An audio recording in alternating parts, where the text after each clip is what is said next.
¿Cómo están? Me da mucho gusto saludarles. Soy Rodrigo Sigal, soy el director del Centro Mexicano para la Música y las Artes Sonoras y también director artístico del Festival Internacional Visiones Sonoras de Música y Nuevas Tecnologías. Me da mucho gusto estar con ustedes en esta edición 18, es el aniversario número 18 de nuestro festival. Y quiero agradecer antes que nada, antes de dar la bienvenida a nuestros invitados del día de hoy, quiero agradecer de manera muy especial, por supuesto, al personal del CEMAS, que ha trabajado muchísimo en toda la coordinación de las actividades, pero también es para nosotros muy importante agradecer a Territorios Enlazados, el programa del Centro Nacional de las Artes y de la Secretaría de Cultura Federal en México, así como a la Secretaría de Cultura del Estado de Michoacán, Fundación Telefónica, y a las otras entidades, instituciones y personas que nos han apoyado a lo largo de estos años para poder seguir con el festival y que sin su apoyo no podríamos estar aquí este año número 18 con ustedes. Y espero que todas las actividades que están presentes en esta versión híbrida de Visiones Sonoras 18 las puedan aprovechar. Está todo claramente en la página. Y me da muchísimo gusto el día de hoy estar con dos muy buenos amigos, Oriol y Oliver, españoles, compositores, artistas, gestores, y un poco de lo que se ha hablado a lo largo del año en las materias que nosotros llevamos en la licenciatura de Música y Tecnología Artística, incluso en el posgrado. Yo personalmente a lo largo del año he tenido la oportunidad de compartir con muchos de ustedes que nos están viendo y el público en general, los pongo un poco al tanto, con esta necesidad de no solamente ser artista como lo son Oriol y Oliver, sino la necesidad de cómo un artista que trabaja con tecnologías, que está metido en la música, que está metido en el sonido, pueden hacer proyectos de gestión, proyectos de promoción, no nada más de sus propias obras, sino espacios alternativos de promoción del trabajo de otros artistas, de la promoción del arte con nuevas tecnologías y de la convicción de que es necesario generar entornos que puedan ayudar a divulgar y de alguna manera diseminar el trabajo de muchos músicos, intérpretes, desde el punto de vista de la formación, desde el punto de vista de la gestión, de la composición, de la interpretación, por supuesto, y además la creación de nuevos públicos. Entonces, pues antes que nada, agradecerles muchísimo. Ambos son muy buenos amigos y además vinculados con el CEMAS por mucho tiempo. En este caso, Oliver ha estado en el CEMAS con nosotros. Oriol todavía no trae la visita, pero espero que se resuelva pronto. Pero les quiero agradecer muchísimo su tiempo, la oportunidad de estar con ustedes y platicar con ustedes. Y bueno, antes que nada, creo, yo no me adelanté a eso, pero si nos ayudan presentándose, contando qué son y, como digo yo muchas veces, qué fue lo que salió mal para que estén aquí el día de hoy. Adelante, Oriol, si quieres. Dale, Oriol. Pues, ¿qué salió mal? No sé. Bueno, pues bueno, ya nos ha presentado un poco Rodrigo. Muchas gracias por esta invitación. Pues yo soy, bueno, compositor y docente. Ahora mismo no, pero lo he sido bastantes años. Y desde su fundación, porque lo fundamos juntos, éramos un grupo de 5 compositoras y compositores que nos conocimos en Barcelona. Pues vimos que había pues un cierto vacío a nivel de difusión, de presencia de la música contemporánea, música electrónica, electroacústica, de la música de vanguardia de alguna manera, y decidimos intentar dar un impulso ahí. Y bueno, pues empezamos organizando un concierto de larga duración que funcionó bien, digamos, y a partir de ahí pues la cosa fue creciendo y ahora estamos con un festival mixto que dura unas 2 semanas y con muchas actividades diferentes, ¿no?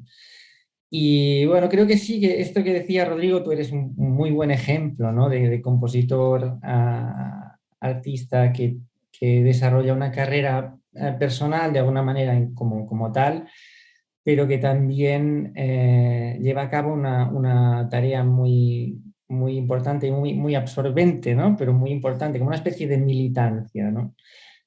Para contribuir a que las nuevas generaciones lo tengan un poco más fácil de lo que lo tuvimos nosotros, tal vez, Y en general, pues esto, crear red entre todos y crear movimiento y crear nuevos públicos alrededor de la nueva creación sonora, ¿no?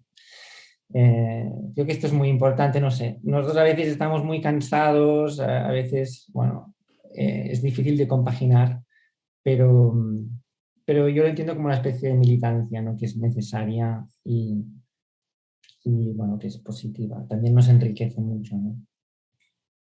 Oliver, ¿nos cuentas un poco de ti?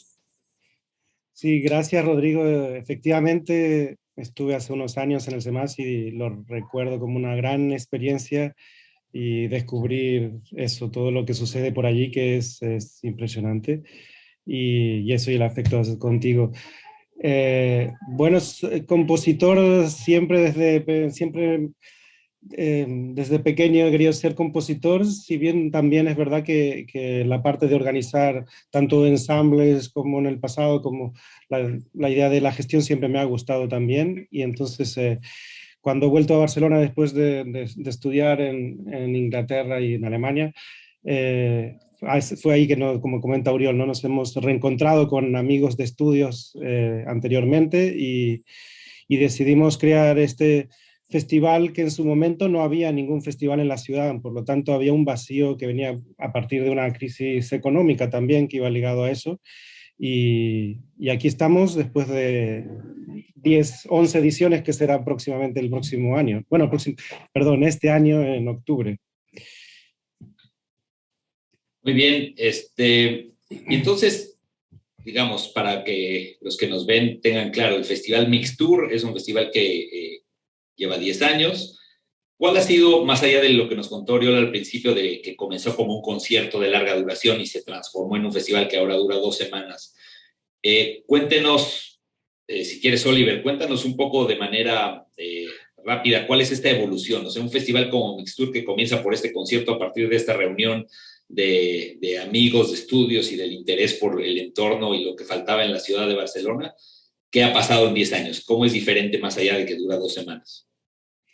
Bueno, cada uno tiene su pequeña historia, ¿no? Yo he estudiado, como decía antes, en Inglaterra y en Alemania, pero también en Francia, en París, y esto a mí personalmente me ha nutrido también para conocer escenas musicales y viajado mucho también, a conocer muchas escenas musicales y entonces volver a Barcelona, porque había estudiado en Barcelona, para mí era importante de intentar de que sea una ciudad como Barcelona, importante en Europa, de que tenga un festival importante. Entonces, si bien es verdad que con el tiempo fuimos cada vez creciendo, pero había una cierta idea de objetivos, digamos, ¿no? De a largo plazo.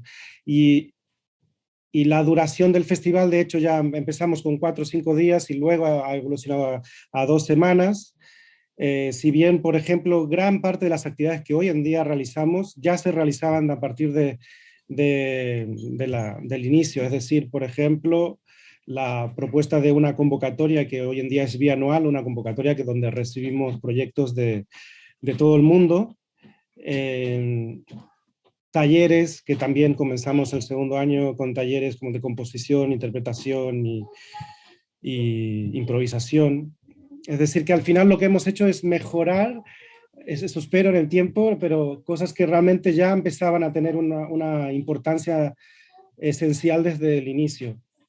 Con ¿Cuáles esta, son, perdón, cuáles son, Oriol, las secciones? O sea, mencionó un poco Oliver, pero ¿de qué se trata el festival? Más allá, porque escucho una convocatoria bianual, pero el festival no es bianual, ¿no? Entonces, ¿cuál es esa claro. dinámica? ¿Cuáles son las secciones y de qué se trata? Es interesante esta idea de que pueda tener partes que son bianuales y entonces hay preparación por 2 años para un evento, esta idea de que también no todas las cuestiones son nada más hacer un concierto en los últimos meses, sino el desarrollo de los proyectos de más largo aliento. ¿Cómo funciona eso, Oriol?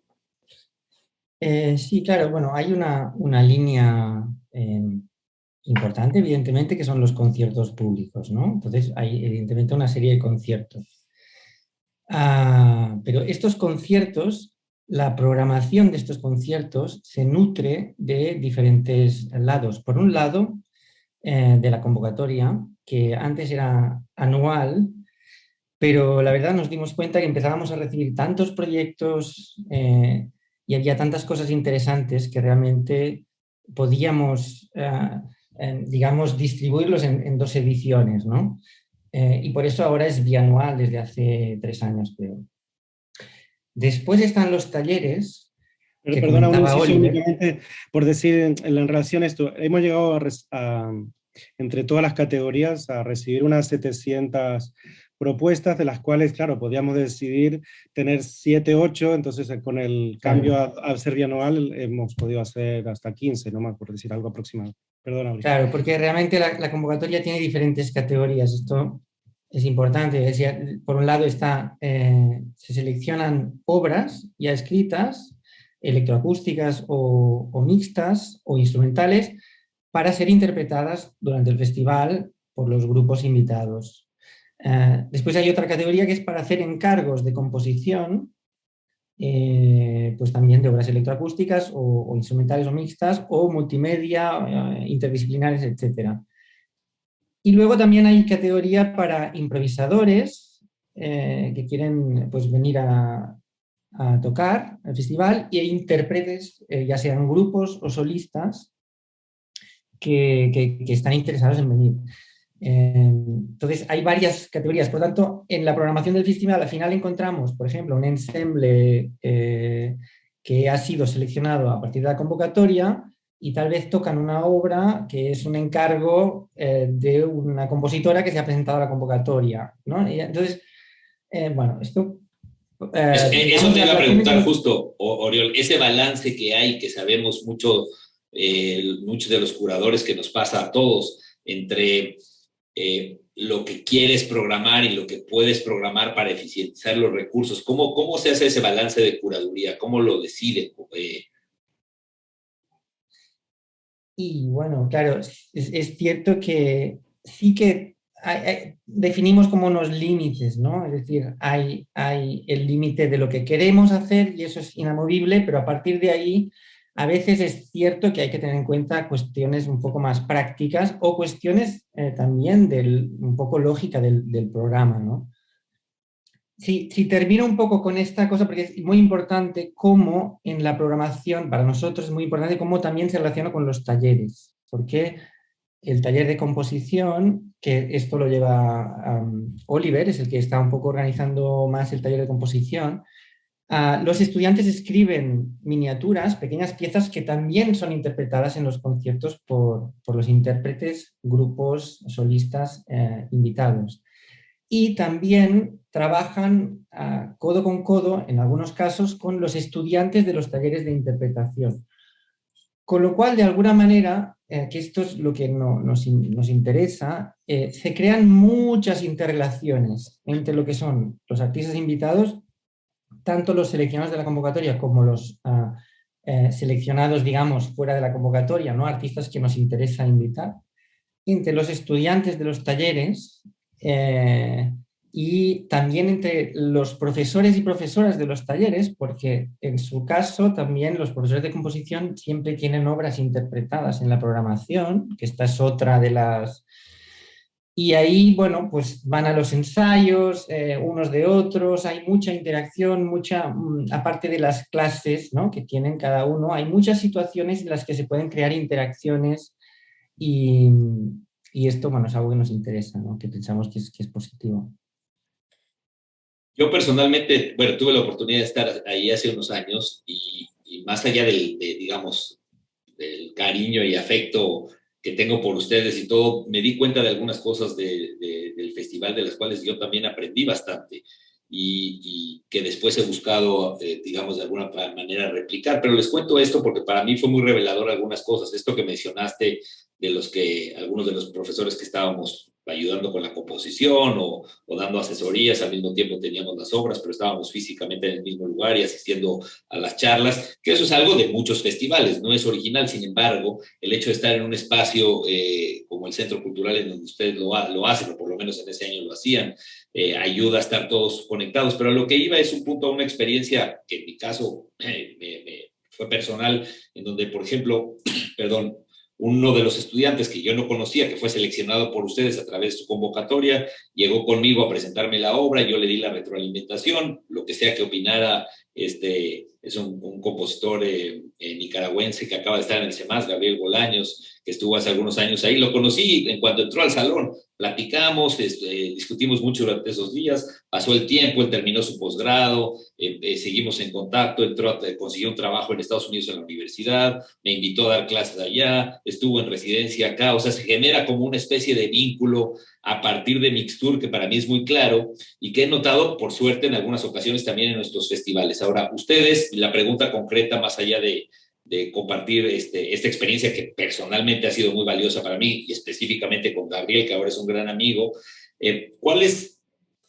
¿cómo le dan seguimiento a estas bolas de nieve, como les digo yo? Porque una de las cosas que a mí a lo largo de estos años me abruma mucho en la experiencia del CEMAS, en la experiencia de Misiones Sonoras, es que todo este impacto, que evidentemente se trata de que suceda, no se trata de controlarlo, pero a mí sí me interesa, digamos, conocerlo, seguirlo, encontrar el espacio para que algunos de los compositores que vinieron como estudiantes puedan presentarse después, tener esa vinculación y empezar a hacer esa red más permanente y más afuera de las semanas del festival. Estoy seguro que como este caso que fue personal les ha pasado muchas veces. ¿Qué ha pasado al respecto? ¿Qué nos podrían compartir a todos sobre experiencias de este tipo y cómo las manejan y cómo las siguen? No, bueno, brevemente, sí que lo que dices lo he escuchado bastante y algo que creo que nos pone muy contentos justamente con esta parte de militancia, pero también como un punto de encuentro internacional. Realmente lo es porque por un lado estamos en Europa y viene mucha gente de Europa, pero por otro lado viene mucha gente de Latinoamérica para los talleres. Y eso hace que durante 2 semanas haya más de ciento y pico, no sé, ciento y pico de estudiantes que están presentes aquí y por supuesto se crean muchas amistades y muchos... Es verdad que no tenemos un registro de lo que sucede después. Lo que sí intentamos a nivel, digamos, de posterioridad o de, por decirlo de alguna manera, es cuando hacemos un encargo, por ejemplo, intentar de que ese encargo ya cerrarlo, que haya una ejecución de esa obra en otros lados. Y por ejemplo, ocurre ahora una colaboración con el ensamble Vianova y a una compositora que se toca en Alemania, se está viendo si se puede tocar en Corea y se toca en Mixtur. Es decir, darle un trayecto mayor a las obras, sino que únicamente pasen y se creen para Mixtur. Hasta ahí, digamos, intentamos un poco extendernos, pero lo que es el resto, no sé, Uri, si tú tienes otra experiencia. No, la parte humana es muy complicada en ese sentido, porque uno no la puede manejar, y lo pregunto porque sé que un festival de 10 años debe tener decenas de estos ejemplos y debe tener muchísimas experiencias, y todos los que se van de ahí o los que nos vamos, como es mi caso, pues andas por el mundo y el medio de la música hablando bien del festival, y eso también aumenta la cantidad de gente que quiere ir y, entre comillas, la calidad. Pero básicamente mi pregunta iba encaminada a que compartieran con nosotros un festival que va generando todo esto y que va creciendo con un equipo tan compacto como el de ustedes. ¿Cómo está organizado específicamente? ¿Cuál es el equipo? ¿Cuáles son las responsabilidades? ¿Y de dónde y cómo consiguen los recursos? Bueno, has dicho un equipo muy compacto y bueno, poco a poco lo vamos consiguiendo, pero es uno de los aspectos difíciles de Claro. tener una estabilidad con un equipo compacto, más que nada por también la última cosa que has preguntado, que es lo de los recursos, de dónde lo sacamos, ¿no? Porque, bueno, nosotros en este momento, ahora estamos a mediados de junio, pues tenemos el próximo Mixtur en octubre y más de la mitad del presupuesto no está aún garantizado, no sé cómo decirte, o sea, depende de subvenciones que no han publicado los resultados o que no han publicado ni tan solo las bases aún, o sea, hay que empezar desde cero todo el proceso. Con lo cual, bueno, esto es una realidad y la palabra principal con esto es incertidumbre y riesgo y confianza también, ¿no? Porque es cierto que si más o menos hay ciertas ayudas que nos han concedido durante los últimos años, podemos esperar que nos la vuelvan a conceder. Pero entonces, esto ligado a que es complicado, por ejemplo, dentro del mundo de la promoción y gestión, por decir un aspecto, hay mucha gente, o sea, en la SMUC, en la Escuela Superior de Música de Udine, hay un departamento en que están estudiando esto, promoción y gestión, pero es difícil encontrar estudiantes, personas que se interesen concretamente a la música contemporánea. Permitidme el término, ya sabemos todos los problemas que conlleva, pero a las músicas, bueno, lo que hacemos en el Mixture, ¿no? que es siendo muy variado y muy, o sea, bueno, pues no es lo que se llama música comercial, etcétera. Entonces, ya hay una figura que es muy importante para el equipo, ya puede cambiar de un año a otro, etcétera, etcétera. Entonces, ahora somos como un núcleo pequeño, pero parece que se está estabilizando. Pero bueno, a nivel de equipo tenemos aún camino por recorrer, ¿no? Para estabilizar la cosa. Y desde el punto luego, de vista bueno, organizacional, ¿cómo se reparten las responsabilidades o cómo es el equipo así de manera general, breve, para conocerlo? Mira, como decía Auriel, somos pequeños, pero es verdad que en los últimos años ha cambiado bastante para bien, ¿no? De alguna manera, porque, por ejemplo, en comunicación, durante todo el año somos 4, Uriol y yo, y después está también Susana y Miquel, Susana en producción y gestión y Miquel en comunicación. Pero después, por ejemplo, cuando se acercan las fechas del festival, hay una gestora de comunicación que es Cósmica, aparece los técnicos para el trabajo de la producción y también de riders técnicos, 2 personas, y durante el festival somos unos 15 más o menos. Es decir, que los 4 que están durante el año funcionan desde el punto de vista, digamos, permanente, no de tiempo completo, pero cuando llega el festival empieza a crecer la producción, todos los eventos, y luego se reduce otra vez a 4 para la curaduría. Todo eso, los talleres, la curaduría, la comunicación, las becas que piden de los recursos, todo lo manejan entre 4 personas, digamos. Sí. Así es. No, lo pregunto sí, porque sí, para no. mí es interesante. Yo, más allá de que el CEMAS es muy similar y la cantidad de gente que tenemos es la misma y todo, me interesa compartir con la gente que participa del festival, de ver cómo algunos de los festivales de estos temas son realmente algo que un pequeño grupo casi de amigos, de conocidos o de profesionales inicia, y al final, independientemente de los recursos o de lo que cada quien obtenga, no tiene mucho más. Y festivales consolidados como Mixture, después de 10 años en una ciudad importante, con artistas, compositores de primer nivel, intérpretes de primer nivel que todos conocemos, y por lo menos yo veo en la programación cada año y dices, wow, digamos, es como un epicentro de las actividades anuales. Resulta que lo hacen 4 personas al mismo tiempo que componen y organizan la familia, ¿no? Y eso me parece que es, más allá de que es un logro fundamental, pero ustedes lo conocen perfectamente, creo que es importante reiterarlo y compartirlo con los que nos ven y que les interesa la parte de la gestión. Pero pasando un poco a lo que sigue, ¿cuál es la dinámica, digamos, de trabajo en dúo o en equipo? ¿Es más una repartición de responsabilidades o todo es acordado y todo es hecho en equipo? ¿Cómo funciona? Son como los 2 caminos que yo he visto en la gestión a lo largo de mucho tiempo: el repartir responsabilidades y entregar lo que nos corresponde a tiempo para que todo funcione, o algo mucho más colectivo, pero mucho más desgastante en muchos sentidos de trabajo, ¿no? ¿Cómo funcionan ustedes? ¿Respondes tú o respondo yo? Dale, A lo mejor La tal verdad vez es no que coinciden. con Oliver, bueno, yo supongo que vamos a coincidir. Con Oliver tenemos una especie de premisa, ¿no? Somos muy amigos, nos conocemos desde hace más de 20 años y muchas veces, de hecho, ya sabemos, nos llega algo por hacer, alguna cosa, y yo ya sé que lo hará él, porque ya sé, o él ya sabe que lo haré yo, hay cosas de estas, pero si no, en general, sobre todo para las cosas así importantes, ¿no? La programación, de decisión, de presupuestos, de cosas importantes, siempre tenemos un poco la premisa de que tenemos que estar de acuerdo los dos, o por lo menos si hay uno de los dos que está muy convencido de algo y el otro por lo menos tiene que dar el ok, porque a esto nos ha salvado muchas veces de muchas cosas, ¿no? Es decir, no estamos siempre de acuerdo en todo, pero al menos lo revisamos los dos y le damos una vuelta a los dos. Y no solo nosotros dos, sino que evidentemente, pues por lo que son más temas de producción, está Susana, que es una super producer, por decirlo así, Sí. y que bueno, nos ayuda muchísimo y muchas veces estamos nosotros pensando que se puede tal, pero ella dice, pero tener en cuenta, y ella tiene esta manera de pensar de un productor muy práctico y muy concreto, y, y en ese Una sentido nos Silvia de la complementamos muy Cuevas. bien.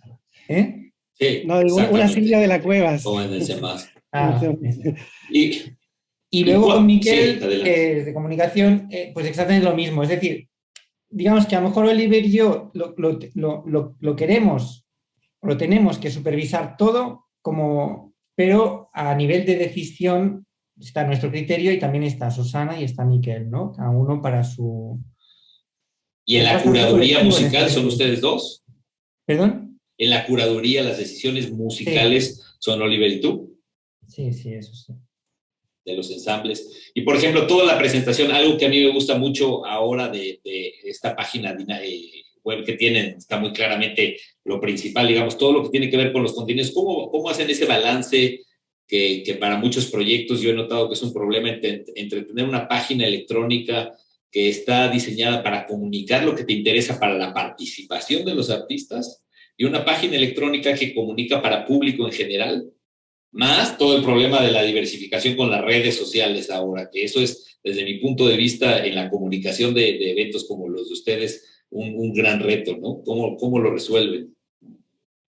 Sí, bueno, la página web es todo un tema porque sí que hace varios años cambiamos de página web, pero en un punto, en un momento hemos dicho, nos gustaría tener una página más original, de alguna manera, más personal, pero aún seguimos con esta que es correcta, digamos. Tiene uno creo que puede encontrar la información bastante rápido, pero no tiene sutilezas que hagan que sea una página única, ¿no? Entonces, la información, el qué ponemos a nivel de información lo dialogamos nuevamente entre los cuatro, de hecho, o más Miquel, Uriol y yo. Eh, y las redes, también hay un trabajo en colaboración entre Miquel, nosotros, y a nivel de trabajo temporal en el año, con Cósmica, que es una agencia importante de comunicación aquí. Entonces ellos trabajan a nivel de la estrategia, el qué y el cuándo, y el cómo y en dónde, y al final, ¿no? Digamos, toda esta parte es en colaboración con ellos. Pero digamos, conceptualmente la página no es más que un portal para comunicar las actividades, ¿no? De alguna Exacto. manera, no, ¿cómo resuelven el asunto? Más allá de que en el portal están las ediciones anteriores, pero lo que hay de las ediciones anteriores es lo que se programó, el proceso, es básicamente la memoria sin los contenidos. ¿Qué pasa con todo lo que sucede? ¿Cómo le dan cómo aglutinan lo que realmente pasa en los escenarios, en los salones y todo? ¿Cómo manejan eso? Bueno, creo que principalmente con las redes sociales, intentando comunicar cada evento, si bien ahora tenemos un reto nuevo, ¿no? Porque este año pasado, además de hacer el festival, se nos ha propuesto llevar un pequeño ciclo que es anual, una vez al mes. Por lo tanto, pero el ciclo es propuesto al festival, ¿no? Entonces, ¿cómo no confundir a la gente a nivel de comunicación? Y estamos trabajando en esa doble vía, ¿no? De un pequeño ciclo por un lado y la información del festival por otro. En todo Los caso, miércoles de sonido, ¿te refieres? exactamente. Ok, Eso es una vez al mes durante todo el año. ya. Y quería volver un poco atrás en lo que Sí. decía en la pregunta que respondió Oriol, que hay algo que hacemos en general dentro de... Hay tantas, digamos, pequeñas partes del festival que al final hacemos seguimiento uno u otro. Por ejemplo, doy un ejemplo, si Uriol contacta a un ensamble, que ya nos hemos puesto de acuerdo previamente, él hace el seguimiento del ensamble, todo el contacto, y lo mismo yo, ¿no? Si yo contacto un ensamble, después yo hago el seguimiento. Tenemos como algunas maneras de funcionar que casi no hace falta que nos los digamos, que ya nos conocemos y son automáticas, ¿no? De trabajo. Y eso hace que fluya, ¿no? Porque si al final, lo explico de alguna manera, porque si se cree que todo tiene que pueda de alguna manera pueda parecer una traba, ¿no? El hecho de que todo se tenga que hablar. Entonces, se hablan las cosas importantes y luego el seguimiento lo hace uno o el otro. Sí, igual con las instituciones, ¿no? Exactamente, claro. Claro, por ejemplo, bueno, digamos, el Oliver seguimiento con siempre- todos los patrocinadores y con el espacio en donde trabajan y todo funciona igual. Claro, sí. Es decir, no con las subvenciones públicas es otro tema, porque ahí no estamos en contra. Pero sí, por ejemplo, el Goethe Institut, el Instituto Ah, Francés, para los este apoyos tipo a de proyectos. instituciones que se basan mucho en el contacto cercano, en el ir a hablar, reunión, que conozcan el proyecto, presentar los artistas, pues si es el Goethe, pues qué artistas alemanes tenemos este año. Entonces hay toda un...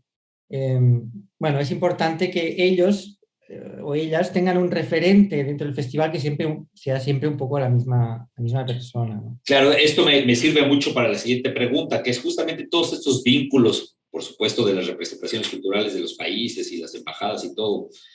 ¿Cómo cuidan ustedes esa reputación del festival? Porque al final yo lo conozco muy de cerca ese proceso, es decir, la confianza se va creando en esos lugares, pero al mismo tiempo esos representantes o las chicas o chicos que están como representantes del GET, del British Council, de las embajadas incluso de Latinoamérica, que son más difíciles, ahí pasa más, cambian todo el tiempo. Un día no está más, un día no contestan los correos electrónicos, que es algo muy mexicano seguro, pero muy latinoamericano también, y te contestan 6 meses después diciendo que, bueno, no te habían contestado porque estaban viendo el asunto y tú no te enteraste que estaban viendo el asunto, ¿no? Que es algo...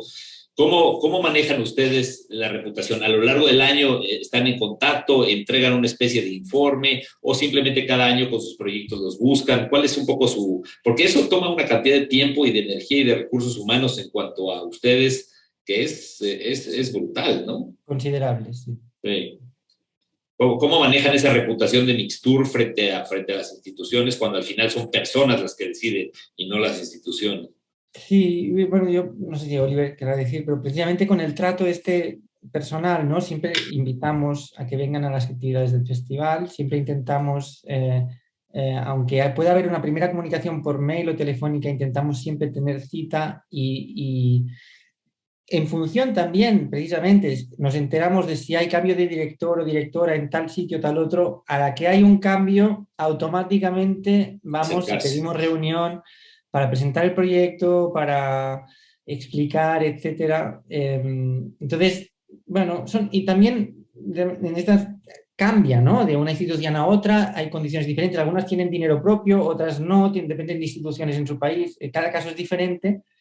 Pero al final también les interesa que pasen cosas, si tienen un presupuesto para eso, también les interesa que pasen cosas Te y también les necesitan, interesa llenar digamos, la como... agenda y decir, mira, yo cuando estaba de director, pues he hecho todo esto. Entonces, a veces, bueno, es una retroalimentación también, ¿no?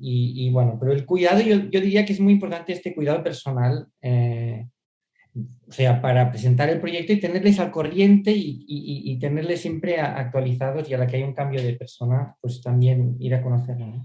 Y ahorita Depende del país también, ¿no? Adelante, Oliver. No, sí, perdona, no, es que también depende del país, ¿no? Tenemos colaboraciones regulares, por ejemplo, el Goethe Institute fue la institución que nos ha colaborado desde antes que cualquier institución pública, incluso, porque había justo que traíamos a alguien de Alemania y a partir de ahí se creó una relación anual y claro, hay tantos compositores, ensambles en Alemania y después también en Francia, por decir algo, que claro, no es lo mismo Francia y Alemania que igual otro país que por primera vez lo contactamos tal año y entonces averiguamos, ¿no? La continuidad y esta parte personal la hacemos con las instituciones que más colaboramos, como por ejemplo estos dos países. Claro.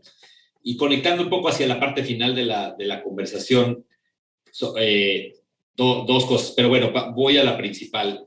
¿Cómo hacen ustedes para manejar algo que no, supongo que es un fenómeno que también es común, y me dirán si me equivoco, una vez que todas las personas involucradas que hemos estado ahí, los ensambles, los estudiantes, se acumulan 10 años, no solamente tienes todas las nuevas propuestas, sino tienes a todos los que regresan a proponerte algo, que empiezan a querer ir cada año y que empiezan a querer proponer una obra porque todo funcionó fantástico y de alguna manera pues, estoy seguro que les sucede eso.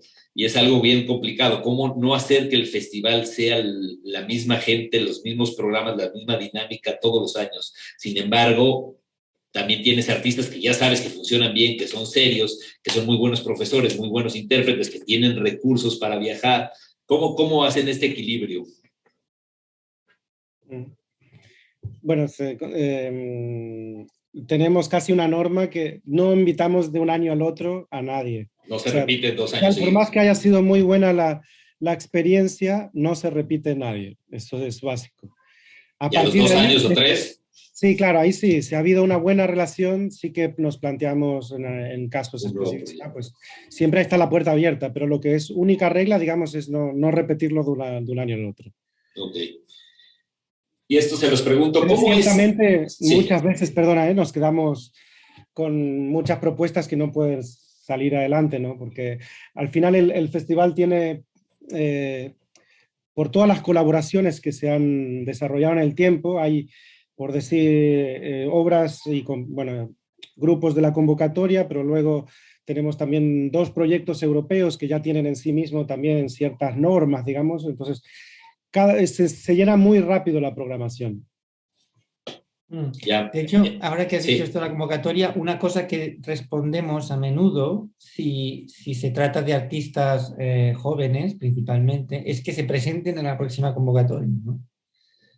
Porque ahí es un espacio en el que nosotros siempre nos estudiamos con mucho cariño todo lo que recibimos en la convocatoria, con mucho interés y es, bueno, es un momento en el que realmente estamos considerando la posibilidad de invitar a esos artistas.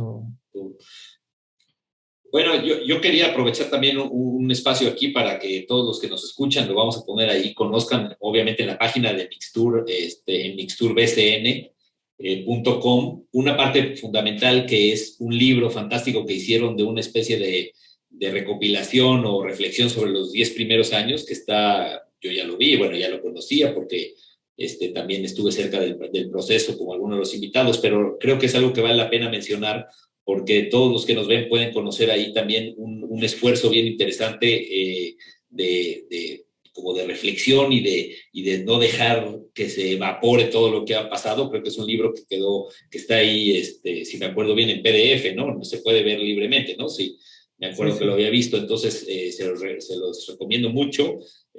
Por lo que sé, los 10 años se cumplieron el año pasado, ¿no? En el 21, esta es la edición 11, ¿no? Claro, fue la Entonces, 10ª edición. la 10ª Décima edición, no edición. los 10 años, claro, no No los los 10 10 años, porque años empezó en serían el 12, ahora, ¿no? pero claro, Claro, ¿qué es lo que pasa con Visiones Sonoras? Los festivales claro, nacen de un año, pero los niños de 0 años, ¿no? claro, Entonces, esa es la diferencia. Porque exactamente. justamente yo siempre cuento eso de mi hijo nació en el año de Visiones Sonoras, pero mi hijo va a cumplir 17 y Visiones Sonoras es el 18. Pero Claro, es porque él nació de 0 años y Visiones nace de un año. ahí Pero está. bueno, para invitar a todos los que nos ven a que puedan conocer este libro, se acerquen, se suscriban al newsletter, a las redes de Mixtur, por supuesto, y que no dejen pasar todas estas oportunidades. Pero en unos minutos, ahora lo que quiero que me cuenten es, desde el punto de vista de artistas, ustedes como compositores, como no solamente que han estudiado en Francia, en Inglaterra, en muchos lugares, han viajado por muchos lugares del mundo con su música, han sido docentes. ¿Cuál es la situación actual de la música contemporánea, de las tecnologías pues Barcelona, España, Europa? ¿Cómo nos los podrían compartir a un grupo de estudiantes en su mayoría latinoamericanos? Tenemos obviamente de todos lados, pero sobre todo nuestra red más fuerte es de instituciones latinoamericanas y muchos de estos chicos y chicas que nos están viendo, pues tienen la idea de no solamente tener obras en el extranjero a través de festivales como ustedes, sino estudiar y conocer más.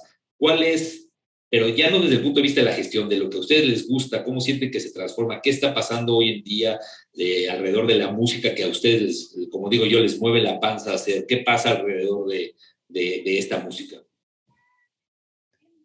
Mm, Es una pregunta compleja.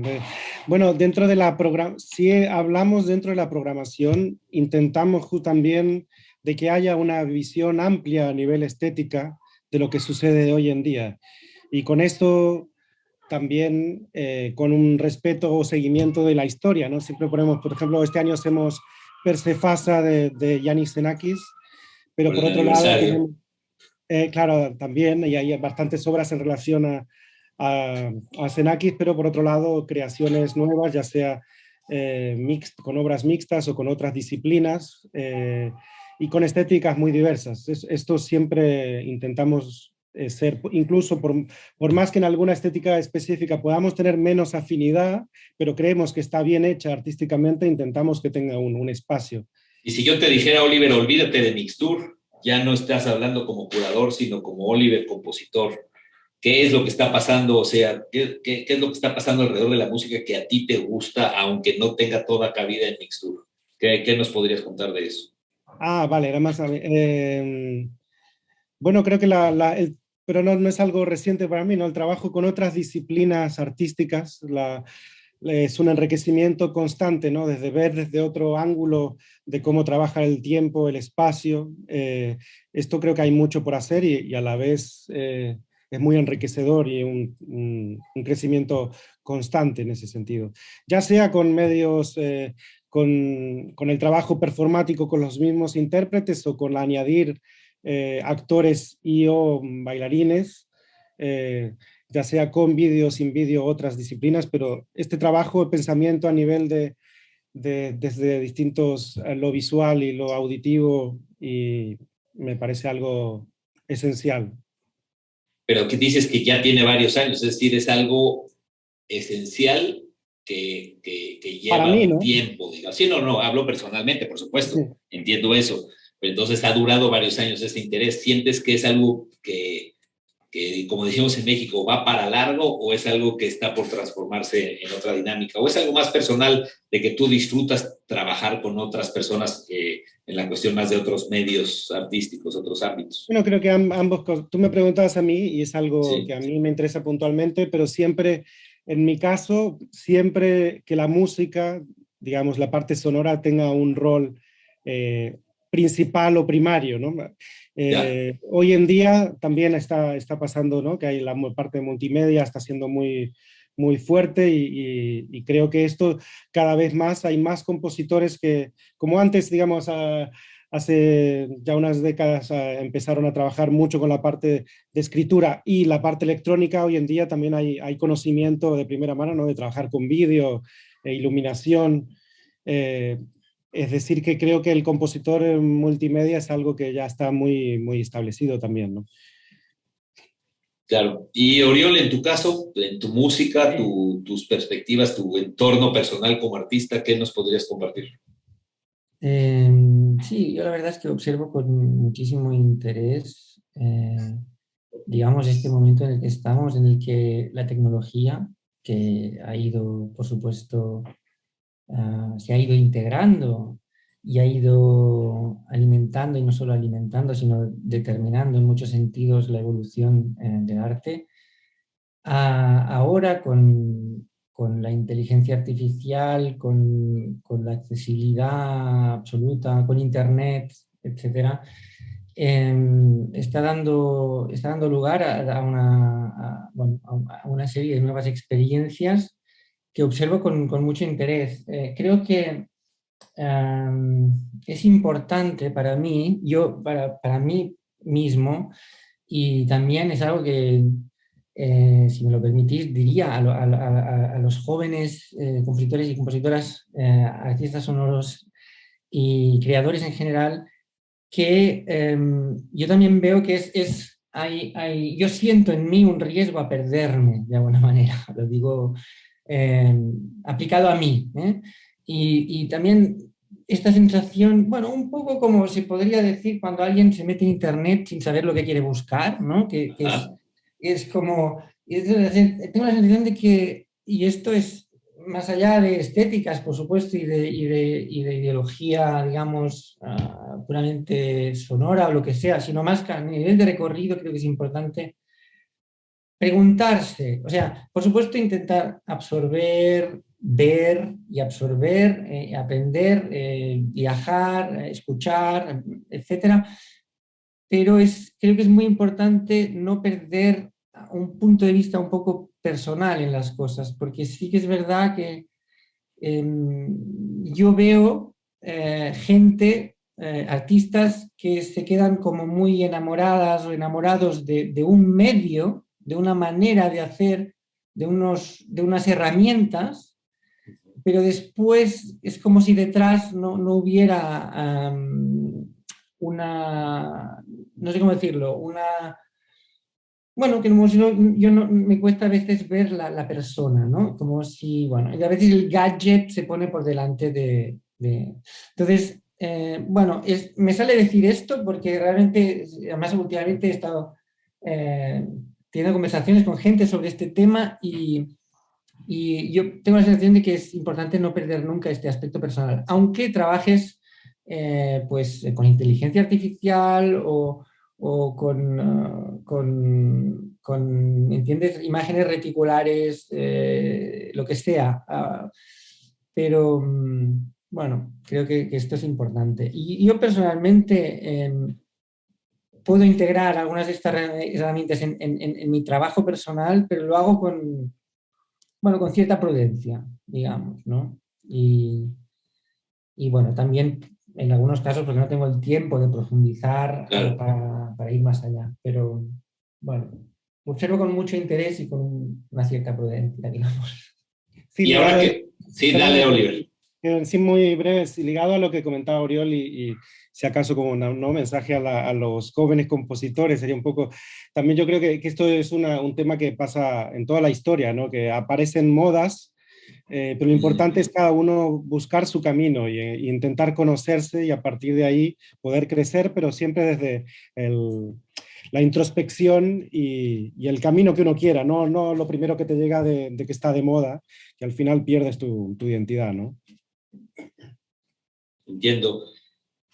Y un poco como para cerrar, yo intencionalmente he dejado atrás toda esta conversación de la pandemia y lo que sucedió con el festival durante la pandemia, pero me gustaría que un poco, para terminar la conversación, nos pudieran contar en la salida de este periodo tan complicado, cuál es el futuro, cuáles son los siguientes 10 años de Mixtur, qué va a pasar, qué quieren que suceda, o están pensando en sobrevivir octubre y después piensan en eso, o están pensando en que son 10 años de repetir los mismos patrones haciendo cada vez mejor contenido musical o una tercera cosa que no tengo idea. ¿Qué es lo que va a pasar en los próximos años y cuál es digamos, el desarrollo que están buscando? Bueno, Bueno, la verdad es que tenemos ideas, ¿no? Tenemos algunas ideas de cosas que nos gustaría hacer y aún no podemos hacer. Antes, Oliver ha dicho, por ejemplo, una cosa que me gustaría ya que diga con la pregunta de ahora, y es que, por ejemplo, decía que hay mucha gente de Latinoamérica que viene al festival por los talleres, ¿no? Y es verdad que vienen muchos estudiantes, pero es verdad que, por ejemplo, en Sembles nos cuesta más invitar porque, digamos, a nivel presupuestario, poder cubrir viajes desde el otro lado del charco, por decirlo así, es algo que para nosotros es complicado y por eso también hay, sobre todo, ensembles que vienen de Europa, ¿no? Entonces, la gente que viene de Latinoamérica, pues puntualmente algún profesor, como fue tu caso, pero es difícil. Entonces, esto, por ejemplo, es una cosa que nos gustaría poder tener más flexibilidad, digamos que el festival crezca en este sentido para poder tener más flexibilidad de invitar a artistas de todo el mundo, ¿no? Por un lado. Después tenemos ideas de talleres que no estamos haciendo, pues a talleres de nuevas tecnologías, por ejemplo. Tenemos ideas de proyectos en la ciudad que llegarían a más gente, para que se harían en espacios públicos de más envergadura. Bueno, la cuestión es ver si en qué momento es posible, pero bueno, tenemos esta cosa un poco de seguir inventando, ¿no? Claro. sí, también con niños, así que hacemos actividades, pero cada año estamos haciendo un poco más y ahí también hay mucho por hacer para niños y con niños, ¿no? Que participen en la creación y en conciertos, pero también conciertos para ellos. Y luego hay algo también dentro de la gestión que un poco lo hacemos, pero no tiene todavía una relevancia tan importante y es algo que estaría bien, que sería esta parte de Mixtur Pro, que sería más una jornada ligada a la gestión y promoción de la música contemporánea, donde invitar gestores y, y poder hacer eso, un encuentro internacional en este sentido dentro del festival, ¿no? Luego residencias, siempre vamos cambiando de residencia o tipos de colaboraciones, constantemente estamos haciendo colaboraciones diversas y esto es una constante, ¿no? Muy bien, pues no sé si hay algo más que haya faltado o que nos quieran contar, que no se pierda la gente de su trabajo. Nosotros vamos a compartir algunas ligas en la página de Visiones Sonoras, por supuesto, y es un material que se queda de manera permanente y que yo personalmente en mis clases de gestión y eso le pido a mis alumnos y alumnas que puedan ver, pero si hubiera algo, pues este es el momento para poder cerrar esta conversación que creo que ha cumplido muy bien con las ideas de un festival y del CEMAS, que se preocupa por un poco encontrar cuáles son las dinámicas y las estrategias profesionales para resolver lo que desde afuera el público solo ve que sucede, aunque evidentemente los artistas, todos sabemos el trabajo que hay atrás de un festival como Mixtur, pero cuáles son los pormenores y algunos de los detalles de abajo que al final, no sé si ustedes están de acuerdo, me corrigen si me equivoco, pero tiene que ver con el trabajo, digamos, individual y el compromiso siempre de iniciativas personales que se agrupan, se fortalecen en un equipo de 2, de 3, de 4 y tienen una inercia que hace que mucha gente quiera participar. Pero no sé si hay algo más que quieran compartir con la audiencia de Visiones Sonoras 18 en esta ocasión, Oriol y Oliver. Cubrimos todo, es decir, ha sido una conversación integral, digamos así. Está muy bien. No Pero sé, bueno. también que, por ejemplo, que pensamos que una cosa muy interesante o sea, porque es verdad que esta cuestión de las colaboraciones desde el principio ha sido, bueno, uno de nuestros focos de interés. Ya en el primer año contactamos a un montón de instituciones en Barcelona para ver si podíamos hacer cosas juntos, pero cada vez más también nos interesa colaborar con festivales que no son necesariamente festivales de música. Y, por ejemplo, este año iniciamos una colaboración con un festival de artes escénicas y salud mental, por ejemplo. Entonces, nos interesa diversificar las colaboraciones y no solo colaborar con instituciones musicales. Esto creo que es un punto importante y creo que muy en consonancia con el multimedia que se está viendo en la creación también, ¿no? Claro. Pues no me resta nada más que agradecerles muchísimo a Oriol y a Oliver su tiempo y el compartir con nosotros todo el trabajo que han hecho en Mixtura a lo largo de estos 10 años y ahora están por la edición en octubre, invitar a todo el mundo a que vea la página de Mixtur, por supuesto, que participen, que sigan las convocatorias, que sigan los contenidos, que los sigan en las redes y que conozcan y compartan lo que desde Barcelona se ha hecho con tanto esfuerzo en todo este tiempo. Les quiero agradecer muchísimo, a nombre, por supuesto, del CEMAS, de Visiones Sonoras, por su tiempo. Les agradezco mucho que sean parte de Visiones Sonoras este año y espero que con el tiempo, tanto Visiones Sonoras como Mixtur, vayamos encontrando nuevas maneras de colaborar, de compartir, de vincular proyectos que creo que al final fue parte del origen de esta conversación. Cuando platicando con Oliver hablamos de cómo podíamos extender un poco esta colaboración en un mundo pospandémico en el cual, por supuesto que no se trata de hacer todo virtual, pero también nos hemos dado cuenta que hay oportunidades muy poderosas de colaboración a distancia que hay que no dejar ir ahora que regresemos a lo presencial, ¿no? Entonces les agradezco muchísimo, gracias a los dos. Hagan extensivo mi agradecimiento y felicitación a su equipo, que también es fundamental, así como yo agradezco a todo el equipo del CEMAS que podamos tener esta edición 18 de Visiones Sonoras y, como dije al principio, a las instituciones que nos han respaldado por tantos años, que al final lo platicamos hoy en día, pareciera que solamente son los patrocinadores, pero tienen todo un mundo ahí de relaciones personales, de seguimiento, de interés, que creo que vale la pena que todos los que nos ven y nos demos cuenta de lo importante que representa esto para que nuestro medio siga funcionando y adaptándose a los nuevos retos. Así que muchísimas gracias, Oliver, Oriol, gracias por su tiempo y no se pierdan las actividades de Mixtur en el mes de Una octubre. pequeña cosa, Adelante, agradecerte. adelante. Y para mí es un honor por haberlo vivido de primera mano, haber estado en el CEMAS y para la gente que principalmente será de México o que va allí, reconocer realmente lo espectacular de las actividades y gestión que haces durante el año es algo que para mí fue un descubrimiento en su momento y bueno, lo valoro mucho y me parece una grandísima institución y el recorrido que tiene el tiempo fabuloso. Te agradezco mucho, así que a encontrar maneras de colaborar y muchísimas gracias a los dos. Y no se pierdan el resto de las actividades. Y como les dije, pronto en octubre, el Festival Mixtour 2022, no se lo pierdan. Y conozcan todas sus actividades. Gracias, Oliver. Gracias, Oriol. Gracias a vosotros. Un abrazo.